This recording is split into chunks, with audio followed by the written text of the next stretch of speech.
할렐루야. 네. 오늘 감사 제목 적으면서 생각해 보니까 생각보다 감사할 일들이 너무 많더라고요. 눈에 보이는 것만 보고서 왜 이렇게 더디고 힘들까 그렇게 생각했었는데, 생각해 보니까 진짜 맨바닥에 개척해가지고 때로는 사모님하고 단둘이 예배드릴 때도 있었고, 우리 또 장모님하고 단둘이 예배드릴 때도 있었고, 한결이 나러 갔을 땐 단둘이 예배드리고 네, 그랬었는데 생각해보니까 비약의 성장을 이루었어요. 부부의 성장을 이루었습니다.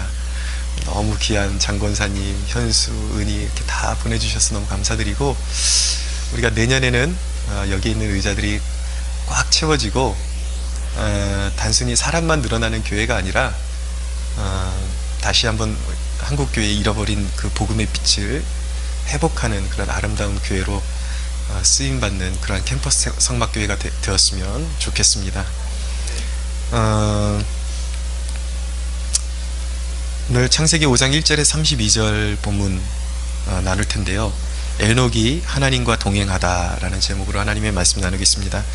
오늘 5장에 아담의 계보가 소개되고 있습니다. 한 장 전체가 할애되고 있는데, 이 아담 계보의 의미가 무엇인가? 오늘 이 계보에 보면 아담에서 노아까지의 그 계보를 보여주고 있거든요. 그런데 이 계보의 정점은 어디서 끝나냐면 5장에서 끝나는 것이 아니라 신약으로 넘어가서 예수 그리스도에 이르러서 마침표가 찍어지게 되는 것입니다. 구속 역사의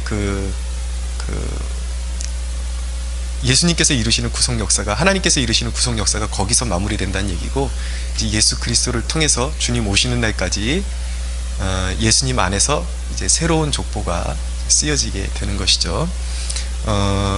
그래서 이 족보가 묘하게 누가복음 3장 36절 이하로 이어지는데, 누가복음 3장으로 이어지는데 일부분만 좀 읽어드리면, 누가복음 3장 36절 이하에 이렇게 되어 있습니다. 그 위는 노아요.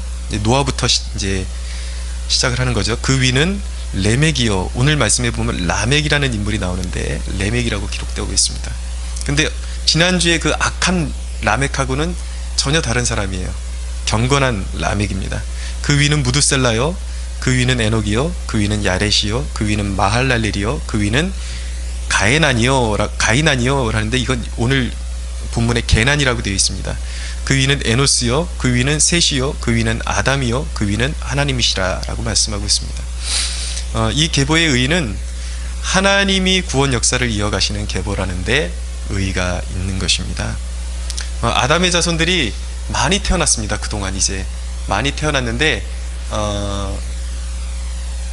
아담의 공식적인 계보에는 모두가 탈락합니다. 아무나 들어오는 것이 아닙니다. 많은 자손 중에 누구나가 이 아담의 계보에 들어올 수 있는 것이 아닙니다. 오직 경건한 자손들만이 하나님께서 구속 역사를 이어가시는 이 새 생명의 계보에 들어올 수 있게 된 것입니다. 세상의 족보는 배열이 어떻게 되냐면요, 예를 들어서 제가 경주이시거든요. 경주이씨, 국당파, 조상은 이할평이요. 그 다음에 이제 쭉 후손들이 나오죠. 그리고 이제 저희 할아버지 때에 이르러서 이관우, 그의 장자는 누구고, 차남은 누구고, 삼남은 누구고 이렇게 되는데, 저희 부친 이름이 또 나오죠. 이상도 이렇게 나오고, 이자상자 동자 이렇게 나오고, 그 다음에 저희 부친 이름 밑으로 또 장남, 차남, 삼남, 이환이 이렇게 나오죠. 이것이 세상의 족보의 모습입니다. 그러나 하나님이 가지고 계신 족보에는 이런 구도는 전혀 없습니다. 뭐냐면, 이환이 목사 위로는 그의 부친인 이상도 목사, 그 다음에 이상도 목사 위로는 그에게 복음을 전해진 아무개 목사, 그 위로는 그에게 복음을 전해진 아무개 선교사, 쭉 올라가다가 어디까지 이어지냐면 사도 바울, 그 위로 쭉 올라가다 보면 예수 그리스도, 그렇게 이어지는 것이죠. 이것이 바로 하나님이 가지고 계신 족보인 것입니다. 계보인 것입니다. 하나님께는요, 인간적인 우리 족보가 누구 자손인지 그런 거에 관심 없으십니다. 하나님의 계보는 오직 이 계보만이 중요한 거예요. 여러분, 세상 사람들은 찬란한 문화 속에 돈과 우상을 섬기는 그런 모습을 보이고 있죠. 근데 눈으로 보기에는 세상 사람들이 더 탁월한 사람들이 더 많은 것 같을 때가 많습니다. 그런데 여러분, 구원의 족보에는 그런 게 없습니다. 돈 많은 사람이 더 탁월하고 세상에서 어떤 공로를 세운 것이 더 탁월하고, 하나님은 그런데 별로 관심이 없으세요. 그런데 여러분, 우리의 그 삶을 한번 돌아보기를 우리가 원하는데 우리의 모습은 어떠냐는 것이죠. 혹시 하나님은 전혀 중요시하게 생각하지 않는 그런 것들을 모으고 그런 것들을 취하기 위해서 나의 삶을 그런 것에 헌신하고 있지는 않은가. 네. 여러분, 돈을 번다는 것은 돈을 벌겠다라는 다짐은 좋은 것입니다. 그것을 뭐 돈을 벌어서 하나님의 영광을 위해서 사용하겠다, 있을 수 있어요. 근데 분명한 것은 돈을 벌겠다는 것까진 좋은데 돈을 버는 일 때문에 하나님과 멀어진 것은 그것은 타락인 것입니다. 예. 사람들이 많이 그렇게 오해를 할 때가 있거든요. 내가 돈 많이 벌어와서 하나님 잘 섬기겠습니다. 교회들 세우고 선교사님들 도와주고. 하나님은 전혀 그런 거 좋아하지 않으세요. 여러분들 존재 자체가 하나님과 멀어지면서까지 돈 벌러 나가는 것, 그런데 집중하는 것, 세상의 그런 명예와 세상적인 것을 취하기 위해서 하나님과 멀어지는 것 전혀 기뻐하지 않습니다. 하나님께서 원하시는 것은 이 계보 안에 들어오는 거예요. 이 계보 안에 머무는 것입니다. 진짜 중요한 것이 무엇인지 우리가 깨달았으면 좋겠습니다. 여러분, 돈과 인맥, 세상적인 헛된 자랑을 버릴 수 있게 되기를 바랍니다. 하나님의 역사는 경건한 자손을 통해서 이어지는 것입니다. 그런 경건한 자손들의 삶 가운데 하나님의 영광과 임재가 머물러 있는 것입니다. 여러분, 오직 하나님의 이름으로 기뻐할 수 있는 사람들에게 하나님의 영광의 임재가 머물러 있음을 믿으시기 바랍니다. 오늘 이제 1절에서 2절에 보면은 창조의 기본적인 내력이 다시 한번 설명되고 있습니다. 굉장히 중요해요. 왜냐하면 왜 이 생명의 계보가 필요한가, 이 생명의 계보가, 이 은혜의 계보가 왜 우리에게 절대적으로 필요하고 우리 인생의 가장 중요한 대목인가를 설명해주는 대목이기 때문입니다. 자, 보세요. 1절 2절 같이 한번 읽겠습니다. 시작. 이것은 아담의 계보를 적은 책이니라. 하나님이 사람을 창조하실 때에 하나님의 모양으로 지으시되 남자와 여자를 창조하셨고, 그들이 창조되던 날에 하나님이 그들에게 복을 주시고 그들의 이름을 사람이라 일컬으셨더라. 예, 먼저 하나님께서 인간을 창조하실 때 사람이 하나님의 모양으로 지어졌습니다. 지성을 활용하고 창조적인 능력을 갖게 되었습니다. 인간이 무언가를 발견하고 발명하고 이런 것들은 다 하나님의 그런 형상의 잔재가 남아있기 때문에 그것이 가능한 것입니다. 인간만이 영혼을 가지고 있고 하나님과 소통하는 존재로 지어졌습니다. 하나님과 사랑을 나눌 수 있는 그런 존재로 지어진 것이죠. 그리고 하나님께서 인간에게 복을 주셨습니다. 어떤 복이었습니까? 번성하라고 말씀하셨어요. 번성하고 인간이 다스리는 일마다 다 잘 될 것이다. 삶이 견실할 것을 보장해 주시는 거예요. 하나님이. 인간이 타락하지 않았더라면 인간은 태의 열매가 끊이지 않고 인간이 손대는 일마다 범사에 잘 되는 축복을 받을 수밖에 없었습니다.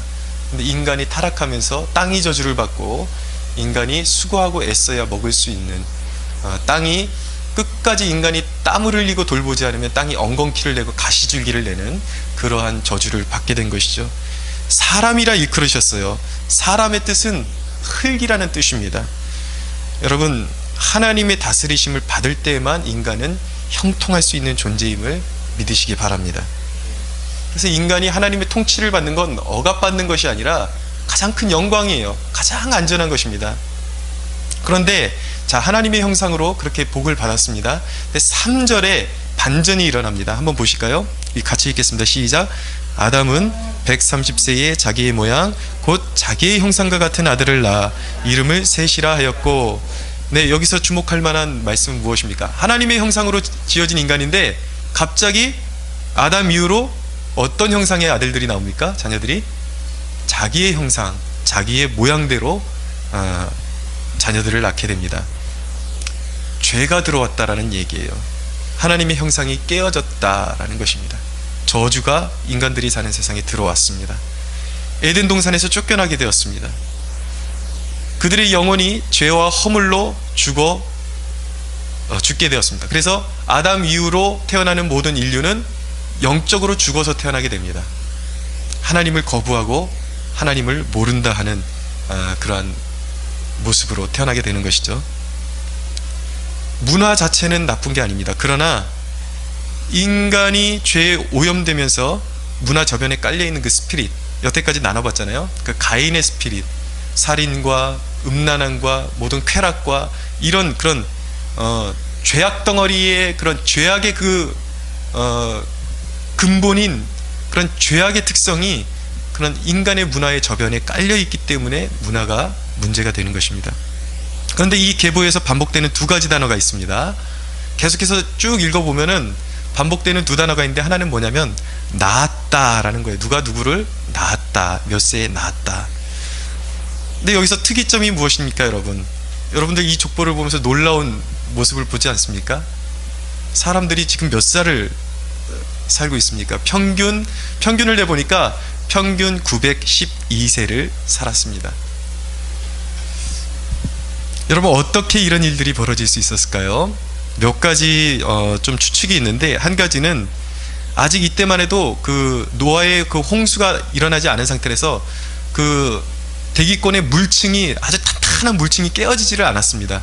그래서 태양으로부터 오는 인간에게 해를 입히는 그런 광선을 그것이 차단하고 있었는데, 노아의 홍수가 이제 발생하면서 물층이 완전히 깨지게 되면서 인간에게 해로운 그런 광선이 그대로 인간에게 이제 영향을 끼치게 된 것이죠.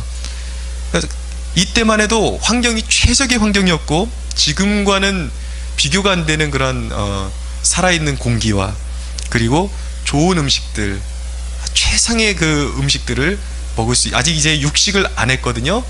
이제 채식만 하는데 가장 이상적인 그런 식습관을 가지고 있었다라는 것입니다. 그것이 하나의 이유가 될 수 있었고, 또 하나는 무엇이냐면 멸망이 하나님의 본래 목적이 아니었음을 하나님께서 보여주시고자 이제 은혜로서 인간이 죽어야 하는데 형벌 집행을 하나님께서 유예시켜 주신 거예요. 그래서 하나님께서 본래 목적이 너희들을 심판하기 위해서 지은 것이 아니다라는 것을 보여주시는 것이죠. 그래서 종족이 충분하게 번성이 되면서 믿음을 계승하게끔 하시기 위해서 기회를 주시는 것입니다. 다시 한번 믿음으로 너희들이 살아봐라 라는 기회를 주시는 것이죠. 그럼에도 불구하고 900살을 넘게 살았음에도 불구하고 인간의 숙명적인 결론은 어디로 가냐면, 이 계보에서 가장 계속해서 반복되는 한 가지 단어가 무엇이냐면 죽었더라 라는 거예요. 900세를 살아도 다 죽었습니다. 여러분, 죄로 인해서 하나님의 형상을 잃고 죄의 값을 인간이 지불해야 되는 존재가 된 것입니다. 아무리 하나님께서 유예시켜 주셔도 죄의 삭은 사망이에요. 변함이 없습니다. 하나님은 공의의 하나님이세요. 반드시 말씀하신 것은 이루셔야만 하는 것입니다. 로마서 3장 23절은 말씀합니다. 모든 사람이 죄를 지었으며 하나님의 영광에 이르지 못한다고 말씀하고 있습니다. 하나님의 영광을 잃어버렸어요. 하나님이 인간에게 주신 영광이 무엇입니까? 인간이 이르도록 주신 영광은 하나님과 영생하도록 동행하며 하나님의 영광스러운 얼굴을 바라보고 하나님의 놀라운 축복을 받아 누리면서 영원토록 살게 되어 있던 것이 하나님의 영광이었습니다. 근데 모든 사람이 죄를 보면서 그 영광, 하나님이 주신 영광을 빼앗겨 버렸어요. 그런 의미에서 이 계보를 보면은 인간은 다 이렇게 죽어야 되지만 이제 죄 때문에 인간의 육체는 반드시 한 번은 누구나 다 죽어야 됩니다. 그러나 여기에는 하나님의 새로운 의지가 담겨있는 계보인 것이죠. 너희들의 육체는 죽지만 너희들의 영혼만큼은 다시 살 수 있는 기회를 주겠다라는 것을, 그 은혜를, 하나님의 은혜의 계보를 이어가시는 장이 바로 이 창세기 5장인 것입니다. 여러분, 이 생명의 계보를 통해서 우리에게 구원에 대한 주시는 메시지는 무엇이냐면, 구원은 철저히 하나님의 은혜임을 보여주는 것입니다. 죽을 수밖에 없는 인간에게 하나님께서 강권적인 하나님의 택하심과 하나님의 은혜로 하나님께서 이 경건한 자손들을 이어가시는 거예요. 사랑하는 여러분, 여러분에게 잃어버린 영광을 회복시켜 주시기 위해서 예수 믿게 하셨음을 믿으십시오. 할렐루야. 여러분을 지으신 목적은 세상을 위해서 살게 지으신 것이 아닙니다. 하나님께서 여러분들을 통해서 예배를 받으시고 영광 받으시기 위해서 여러분들을 세상으로부터 분리해서 불러내셨음을 믿으시기 바랍니다. 여러분들이 예수 안에 있다면 여러분들은 이 은혜의 계보 안에 있는 존재임을, 하나님의 생명책에 여러분들의 이름이 기록되어 있음을 믿어야 하는 것입니다. 누구든지 예수를 주와 그리스도로 고백하는 자는 이 생명의 계보에 들어와 있음을 믿으시기 바랍니다.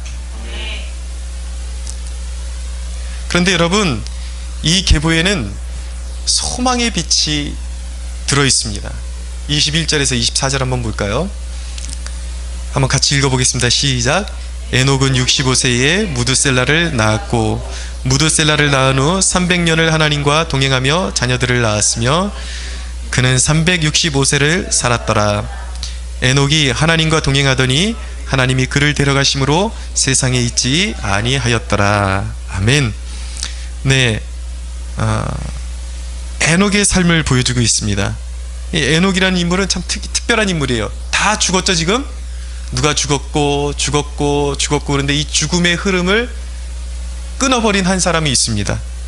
이 땅에서 300년을 하나님과 동행했고 에녹은 365년의 족적을 남기고 이 땅에서 365년을 살다가 죽음을 보지 않고 하늘로 부름을 받았습니다. 성경에 이렇게 죽음을 보지 않고 하나님께 부름받은 소위 승천이라 그러죠. 승천한 인물이 두 명이 있는데 누구냐면 바로 에녹과 엘리야입니다. 근데 여기서 착각하시면 안 돼요. 승천은 부활이 아닙니다. 어떻게 보면 죽음을 보지 않고 그냥 이제 승천했으니까 이 사람들이 예수님보다 더 높은 거 아니냐 그렇게 말할 수가 있는데 아닙니다. 예수님의 부활은 질적으로 다른 거예요. 예수님은, 이 사람들은 죽음을 보지 않고 그냥 올라갔지만 예수님은 죽으시고 죽음의 권세를 완전히 밟아 이기시고 살아나셨다라는 거예요. 이게 부활이에요. 부활과 승천은 다른 것입니다. 오직 예수 그리스도만이 죽음의 권세를 이기신 주임을 우리가 믿어야 하는 것입니다. 그런데 에녹의 삶이 보여주는 것은 어떤 의미가 담겨 있냐면 예수를 믿는 믿음으로 사는 자의 축복을 하나의 케이스로, 모델로 보여주시는 거예요. 우리의 육체는 한번 죽죠. 그러나 우리는 죽어도 죽지 않게 될 것입니다. 영원한 삶이 있다는 것을 보여주는 케이스가 바로 에녹의 삶인 것입니다. 요한복음 3장 16절에 보면 이렇게 말씀합니다. 하나님이 세상을 이처럼 사랑하사 독생자를 주셨으니 이는 그를 믿는 자마다 멸망하지 않고 영생을 얻게 하려 하심이라. 요한복음 11장 25절에서 26절 말씀, 예수께서 이르시되 나는 부활이요 생명이니 나를 믿는 자는 죽어도 살겠고 무릇 살아서 나를 믿는 자는 영원히 죽지 아니하리니 이것을 내가 믿느냐라고 말씀하셨습니다. 사랑하는 여러분, 이 세상에 살아가는 많은 사람들이 이 주제를 피하려고 합니다. 마치 죽음은 자기 자신과 아무런 관계가 없는 것처럼 그렇게 세상의 영화만을 위해서, 세상의 쾌락만을 위해서 살아가지만 이 땅에 있는 모든 사람들이 가장 고민해야 하는 주제는 무엇이냐면 인생의 주제는 바로 죽음인 것입니다. 그리고 그들의 인생에 가장 필요한 주제는 바로 영생인 것입니다. 죽음을 피해갈 수 있는 사람은 없습니다. 죽음 이후에는 심판이 있습니다. 천국과 지옥이 있습니다. 모든 죄인들은 지옥에 갈 수밖에 없습니다. 젊다고 과신할 수 없습니다. 젊음을 자랑할 수 없어요. 모든 이들은 이 주제에 관심을 가져야만 하는 것입니다. 모든 사람은 죽을 것입니다. 그러나 예수 안에 있는 자는 영생을 얻게 될 것입니다. 할렐루야. 네. 여러분, 이 에녹의 축복의 비밀, 죽음을 보지 않고 들려 올라갔어요. 근데 그 비밀이 무엇이라고 성경이 기록하고 계시냐면 하나님과 동행했다라고 기록하고 있습니다.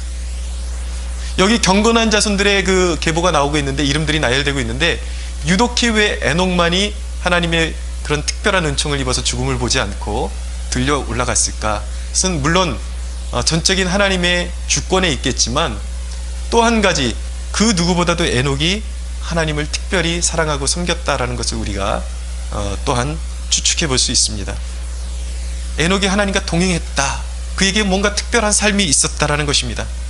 이 동행을 히브리어로 할라크라 그러는데 함께 걷다라는 뜻이에요. 이 동행의 삶, 하나님이 우리에게 이것을 원하십니다. 동행하는 삶, 이 땅에서 하나님과 같이 걷는 삶을 원하세요. 그렇다면 구체적으로 하나님과 동행한다라는 것, 이 할라크, 이 동행의 삶은 무엇일까? 제가 세 가지로 간추려서 말씀드리겠습니다. 첫째는 믿음의 삶을 사는 것입니다. 히브리서 11장 5절 상반절에 보면 이렇게 말씀합니다. 믿음으로 에녹은 죽음을 보지 않고 옮겨졌다라고 말씀하고 있습니다. 그러니까 에녹이 하나님과 동행했다라는 것은 그가 하나님을 온전히 믿었다라는 것입니다. 여러분, 믿음이 무엇입니까? 믿음은 상황에 따라서 내 생각이 달라지는 것이 믿음이 아니에요. 내 존재가 온전히 하나님께 속해 있음을 신뢰하는 것이 믿음인 것입니다. 기쁠 때는 하나님께 감사하다가 슬플 때는 하나님께 등을 돌리는 것이 아니라 기쁠 때 주님께 감사하고 슬플 때는 주님을 의지하는 것이 믿음임을 믿으시기 바랍니다. 성경은 말씀합니다. 사나 죽으나 우리가 주의 것이로다. 이런 고백이 있어야 하는 것입니다. 슬플 때나 기쁠 때나 사나 죽으나 내 삶의 목적과 존재의 이유가 온전히 주님을 위한 것이요, 내가 주님을 떠나고 싶어도 떠날 수 없는 내 삶은 주님의 손에 붙잡힌 그러한 존재라는 것을 믿는 것, 그렇게 살아가는 것이 바로 동행인 것입니다. 사랑하는 여러분, 내가 하나님을 선택한 것이 아니에요.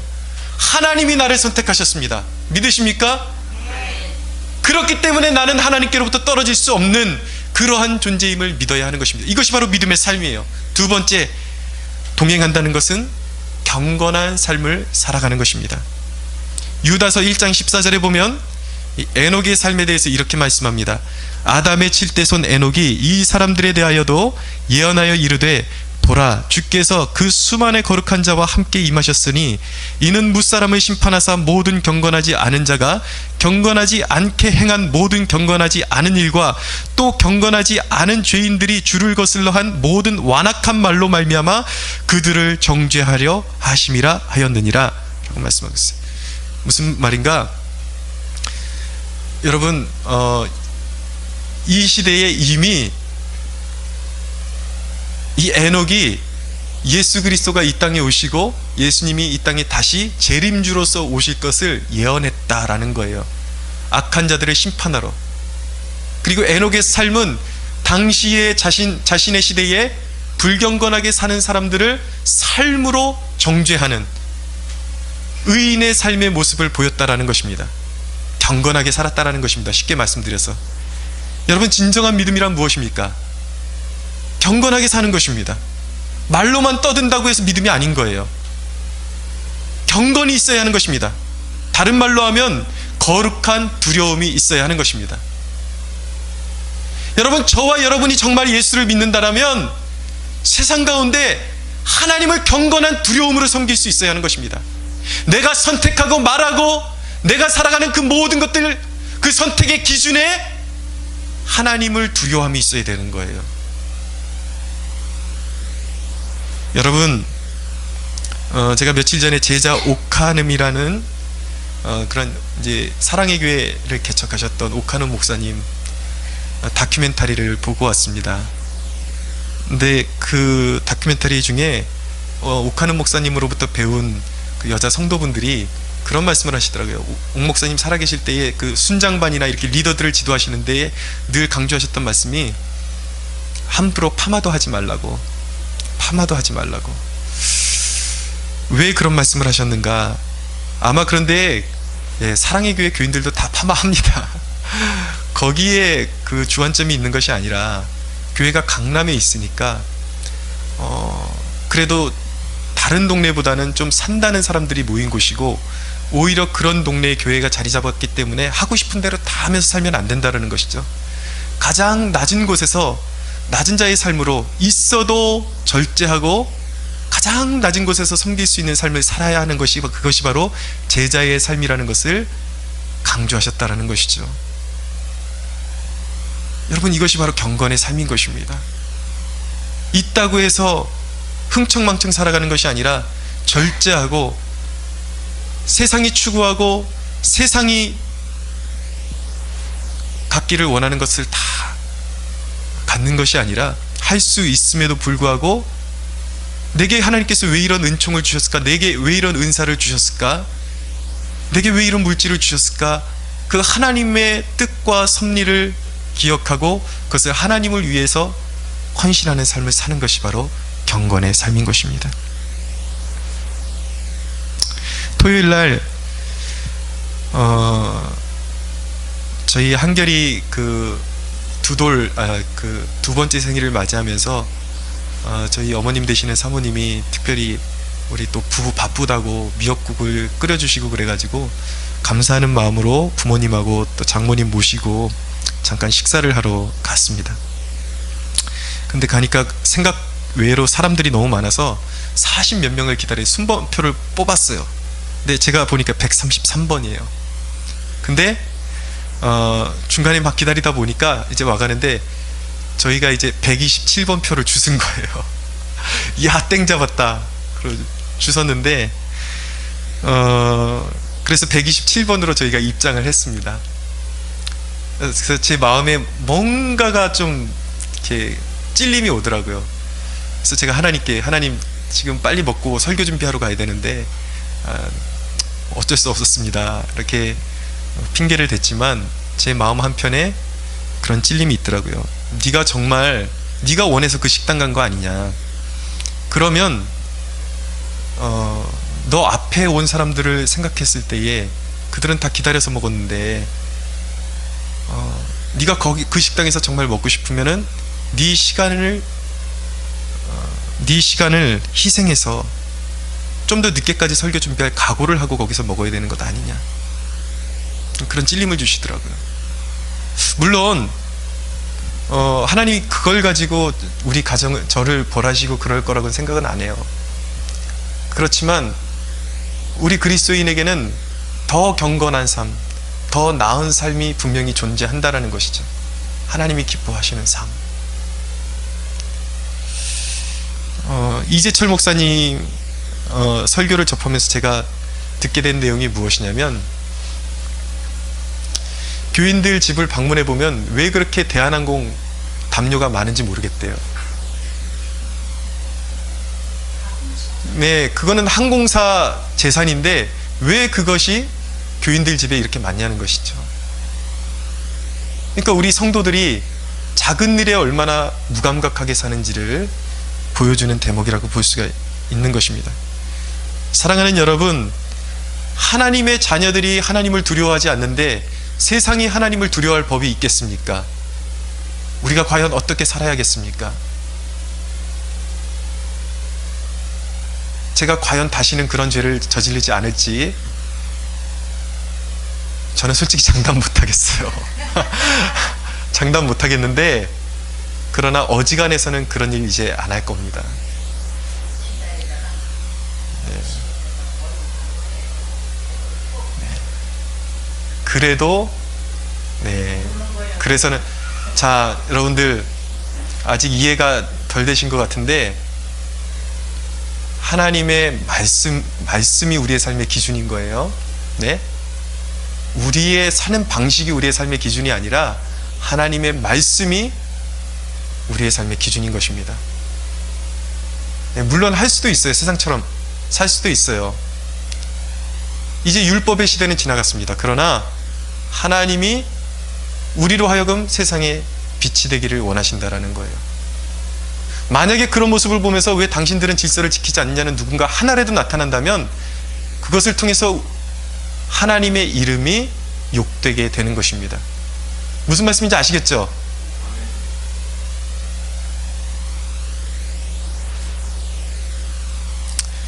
사랑하는 여러분, 작은 일에도 우리의 양심이 망각되지 않는 그러한 주의 자녀들이 되기를 축원합니다.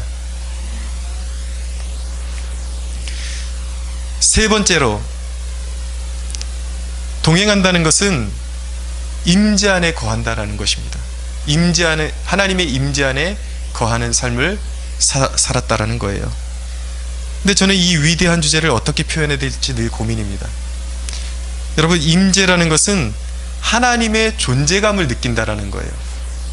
실제적으로. 근데 동행의 조건에는 항상이라는 단서가 붙는 것입니다. 이 말은 무슨 말씀이냐면 에녹이 순간순간마다 하나님의 임재에 붙들려 있었다라는 말씀이에요.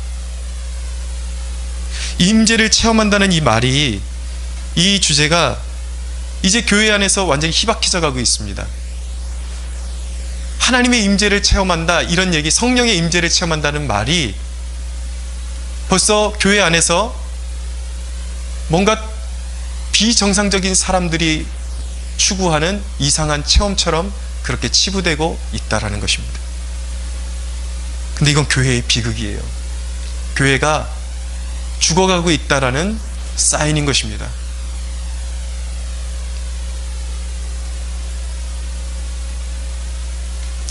여러분, 왜 교회 안에서와 교회 밖에서의 모습이 그렇게도 다를까요? 성도들의 모습이.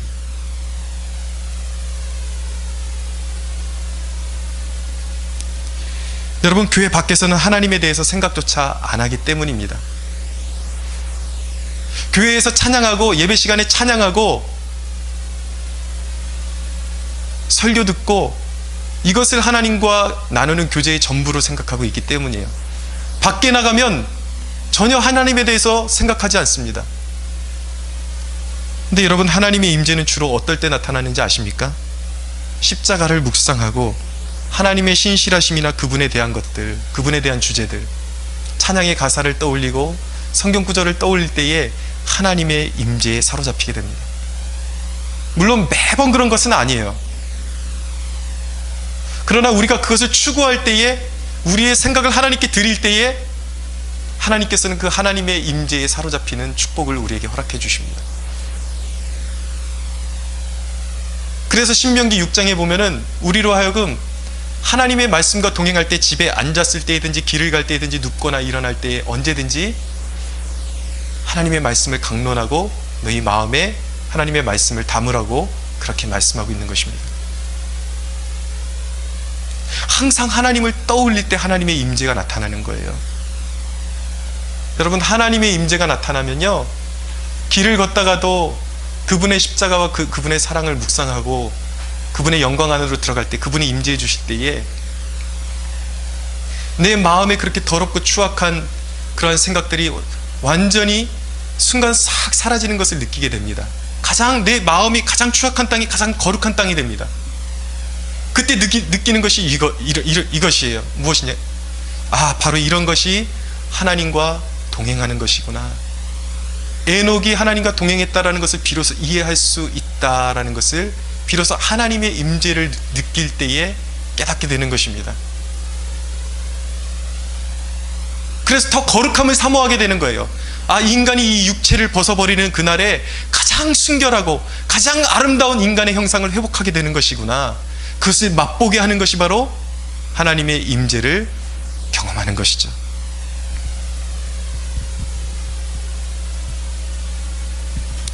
여러분, 우리의 생각은 둘 중에 하나입니다. 거룩하든지 늘 죄를 짓든지.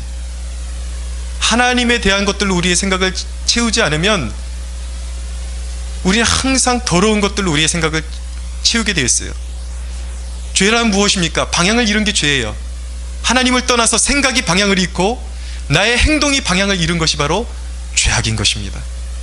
하나님께로 향하지 않으면 100% 쓰레기 같은 생각으로 우리의 마음과 생각이 채워질 수밖에 없는 것입니다. 여러분, 이 하나님의 임재를 경험한다는 것은 특별한 별종들의 이야기가 아니에요. 성경의 모든 위인들, 다윗의 시편을 읽어보십시오. 순간순간마다, 모든 순간마다 하나님의 임재를 경험했습니다. 성경의 모든 위인들, 그리고 이 땅의 역사 속에 살았던 모든 신실한 그리스도인들이 삶 속에 하나님의 임재를 경험하고 추구하며 살았던 사람들입니다. 하나님의 임재를 추구해야 하는 것입니다. 여러분, 기독교 역사에 하나님의 임재를 경험했던 사람들의 기록을 보면 어느 때에 가장 성령의 임재를 강력하게 체험하는가? 임종의 순간에, 죽음의 순간에 성령의 임재를 가장 강력하게 체험했다는 기록들이 많이 남아 있습니다. 이 땅에서 하나님과 동행하는 삶을 살아가는 사람들은요, 죽음이 두렵지 않습니다. 죽음이 두려움이 아닌 그날이 바로 가장 영광스러운 날이 되는 것입니다. 할렐루야. 여러분, 지금부터 기도하세요. 내 일생에 내가 호흡을 거두는 그날이 가장 아름다운 날이요, 가장 행복한 날이 되게 하여 주시옵소서. 여러분, 하나님과 동행한 사람은 죽음의 순간이 바로 영원이라는 세계에서 다시 태어나는 날임을 믿으시기 바랍니다. 그래서 하나님과 동행하는 사람은 죽음이 두렵지 않아요. 하나님의 임재를 추구하십시오. 교회 안에서만 하나님을 찾지 마시고 삶에서 하나님을 노래하십시오. 예배하십시오. 하나님의 거룩한 임재가 여러분들의 심령 가운데, 삶 가운데 나타날 줄로 믿습니다. 여러분은 이 영광스러운 계보 안에 있습니까? 오늘 이 아담의 계보, 하나님이 생명을 이어가신 구원의 계보 안에 여러분들의 이름이 있습니까? 사랑하는 여러분, 이렇게 고백하십시오. 이제 나는 세상의 포로가 아니라 예수님 당신의 포로입니다. 이렇게 고백할 수 있는 여러분들이 되시기를 바랍니다. 주님이 여러분들의 삶을 변화시켜 주실 것입니다. 할렐루야. 우리 하나님께 영광의 박수 올려드리겠습니다.